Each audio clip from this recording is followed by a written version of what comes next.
अच्छा बताइए, निरोग शब्द सही है या नीरोग? कभी कभी प्रतियोगी परीक्षाओं में इस प्रकार के प्रश्न भी पूछे जाते हैं।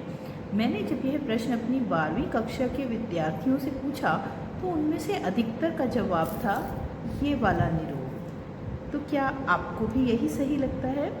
यदि हाँ तो ज़रा रुकिए, आइए इस पर बात करते हैं।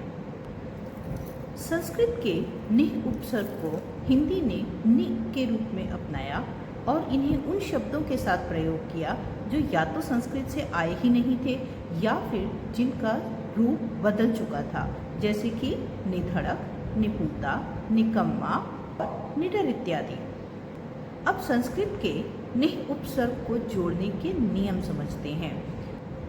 जब यह उपसर्ग किसी धातु या शब्द के साथ जोड़ा जाता है तो विसर्ग संधि के नियम के कारण इसका रूप कहीं निस, कहीं निश, कहीं पर निश या कहीं कहीं पर निर भी हो जाता है, जैसे निर्गुण, निष्कपट, निस्संदेह इत्यादि। यहाँ जब नि उपसर्ग को र से प्रारंभ होने वाले शब्दों के साथ जोड़ा जाता है तो इसका रूप होता है निर।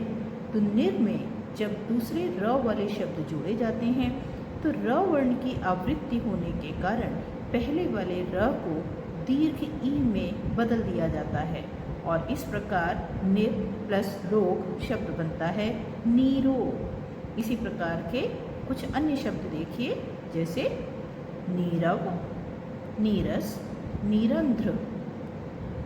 अब प्रश्न यह है कि नीरव और नीरस के बारे में तो कोई भ्रम की स्थिति कभी आती ही नहीं है, फिर निरोग के साथ ऐसा क्यों है?